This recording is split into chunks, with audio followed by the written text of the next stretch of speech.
Thank you very much, Mr. Chairman. Let me recognize my colleagues from the Prime Ministers of Dominique and Grenada and the Ministers of the Government of the Kingdom of Morocco. Distinguished guests, ladies and gentlemen, good evening.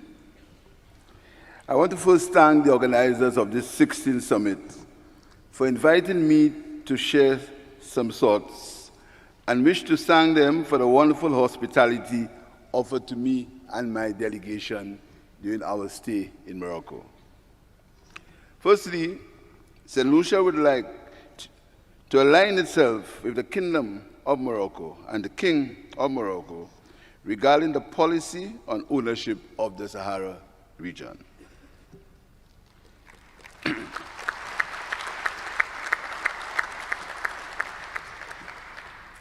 We in the Caribbean have experienced as part of our history the transatlantic slave trade, when millions of people of African descent were in the most indecent and inhumane conditions, shipped across the Atlantic to the Caribbean to work on plantations that enriched their European slave masters. And even if the British government in 1884 paid British slave owners £20 million for the abolition of slavery, up to this day, no money has been paid to the victims of this unjust trade. The matter of reparations was again brought to the fore at the recent Choral Heads of Government meeting in Samoa, with no agreement reached on this long vexing matter. When Africa was being divided by European powers at the Berlin Conference in 1884, Africa was clearly not at the table, and so the pillage of Africa has continued in various forms, even now in the 21st century. I come from St. Lucia, a 238 square mile independent country in the Caribbean, the birthplace of two Nobel Prize winners, Sir Arthur Lewis in economics and Sir Derek Walcott in literature. It is also the place of the fastest woman in the world, Julian Alfred, the 100-meter Olympic 2024 champion. St. Lucia is part of a larger integration movement called the Caribbean Community, or CARICOM, and a sub-regional grouping of islands called the Organization of Eastern Caribbean States, the OECS. And other members of that movement are Grenada and Dominica, represented by their respective prime ministers, and St. Vincent, Antigua, and St. Kitts. Whereas we can be referred to as micro-states in the world of geopolitics, we maintain a position of non-interference in the internal affairs of other countries and respect the sovereignty of all nations. We enjoy relations with our traditional friends in the north, but maintain deep friendships with countries in the global south, and look to strengthen these friendships with Africa and other countries in the south. As we speak, the Caribbean and Africa have entered a new era of partnership, of cooperation on mutually acceptable terms and with their own agendas. Despite being in the Western Hemisphere, we in the Caribbean see ourselves as an extension of Africa. St. Lucia and other states have joined the Affinex Bank, and the bank has set up an office in Barbados. St. Lucia has benefited from a loan from the bank to improve our educational infrastructure. St. Lucia and Morocco has had long and mutually beneficial relations. Earlier this month, our countries took a significant step to foster mutual cooperation and strengthen relations when we signed a visa waiver agreement for diplomatic passport holders and a roadmap for cooperation agreements. We believe that this historic signing marks a new chapter of collaboration and friendship between Morocco and St. Lucia. Education, as envisaged by the economist Sir Arthur Lewis, is the cure to poverty. And I want to use this forum to thank the Kingdom of Morocco for the scholarships granted to our students in St. Lucia to pursue higher education in Morocco. Mr. Chairman, we are aware that the global governance system has not been fair to some countries of the South.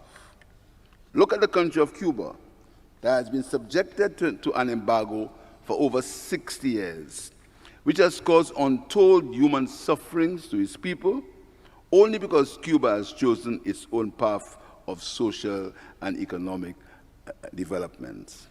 However, the people of Cuba continue to be resilient and have assisted countries in the South in their health care areas. Mr. Chairman, the Caribbean country of Haiti is another depressing story. Some people ask the question whether Haiti, the first black independent country in 1802 and governed by former slaves, which supported the decolonization of many other countries in Latin America, is not today still paying for the price of its freedom. Haiti has been forced to pay reparations to the former rule of France, battered and destroyed by earthquakes and hurricanes, its people murdered and under siege by rival gangs, causing the majority to be dejected and demoralized, and often treated like as if they were inflicted with a plague when they seek a better life elsewhere in the hemisphere. Mr. Chairman, Haiti today is a broken and often forgotten country. The islands of St. Lucia, Grenada, Dominica, St. Vincent, and others in CARICOM have been affected in an unequal manner by climate change, even if we are not the major offenders. Climate change is considered by leading climate scientists to be a major threat to mankind. Small island developing states or SIDS are likely to feel the brunt of that devastating impact. The fact that these islands continue to survive, even with minimum assistance from the former colonial powers, is testimony to their resilience. And the country of Dominica is testimony to that resilience. Mr. Chairman, we all know that advanced economies of the world are the main polluters. Yet, to a large extent, they have failed in their responsibility to provide adequate resources for the world to combat and mitigate the effects of climate change. Faced with this untenable situation, SIDS have been forced to come together through multilateral agreements to request climate justice under international law, for the Commission of Small Island States on Climate Change and International Law, spearheaded by Prime Minister of Antigua, the Honorable Gaston Brown. The UN COP29 meetings have just ended, and the gravity of the situation was again emphasized.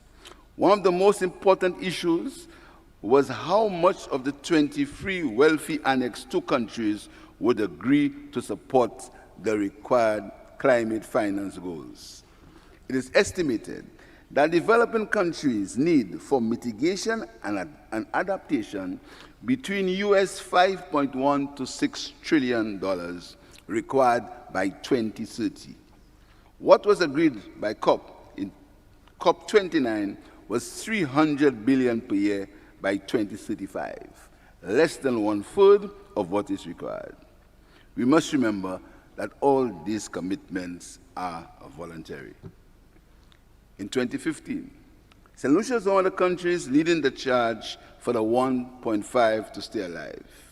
Nearly 10 years later, we still grapple with the impacts of climate change, with rising sea levels and increasingly intense weather finance, with no serious funding for loss and damage. Many of these world issues require global responses, in which countries must act in a coordinated and unified manner. Whether it's in health, immigration, security, or climate change, it is clear that we cannot do it alone.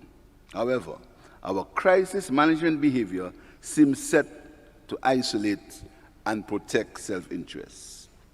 St. Lucia has always promoted the principle of functional cooperation as a means to regional and international peace, security, and prosperity. My country has been an active member of the Organization of American States, the Community of Latin America and Caribbean States, CELAC, and the United Nations since its independence. We continue to insist that the region should be a zone of peace, free from conflict and war. The countries of the South must continue to strengthen its friendships and cooperation in all matters that will benefit the people of the region. It is clearly recognized that advanced economies do not always understand the challenges that face small developing states.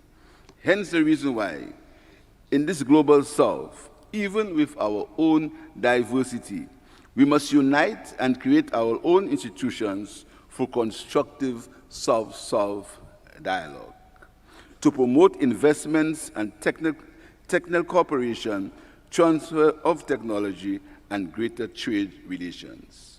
Mr. Chairman, the world we live in is one of false divisions of race, creed, ideology, and religion. And as such, breaking these boundaries will require an enlightened global population with values and culture that promote togetherness. Mr. Chairman, let me suggest a wish list of some things we in the Global South can promote towards forming a new global governance structure. 1, that the world commits to stronger joint cooperation. 2, a United Nations Security Council where there are no veto powers and where the vote of the majority will prevail. 3, that the developed world might realize that a more equitable share of world resources and a lesser gap between the rich and poor is in everyone's best interest. 4, a world economic and financial system that understands the vulnerability of microstates like St. Lucia and understands that the conventional means that measure economic activities are not adequate for their loan financing needs. 5, spending less on weapons and more on global growth and poverty reduction will make the world a safer place for all. That all countries in the world commit to phasing out its nuclear weapons and other weapons of mass destruction. 7, that countries commit to continuous dialogue and pursue policies that do not promote discrimination on the basis of religion, race, creed, gender, and the digital divide. That advanced economies pursue policies that improve the quality of life for the people, and in particular, those who live in poverty, and give greater prominence, which would mean improved education, housing, energy, and food security for the 1.1 billion people who live in acute poverty. That leaders do more to engender love, hope, forgiveness, charity, care for the differently able, poor and marginalized, and reduce the politics of fear and division. Mr. Chairman, this may sound like wishful thinking, but I'm convinced that no one in this world has to be poor if global resources are efficiently used and utilized. We live in a world of stark contrasts and unnecessary poverty, hardships, and conflict. We can overcome the pain and suffering of many if we accept that change is necessary and the world must pursue a new agenda. We in the South can be pioneers of that agenda. In closing, I'd like to end with a quote from the visionary world leader Nelson Mandela when he said, and I quote, "It always seems impossible until it is done." I thank you.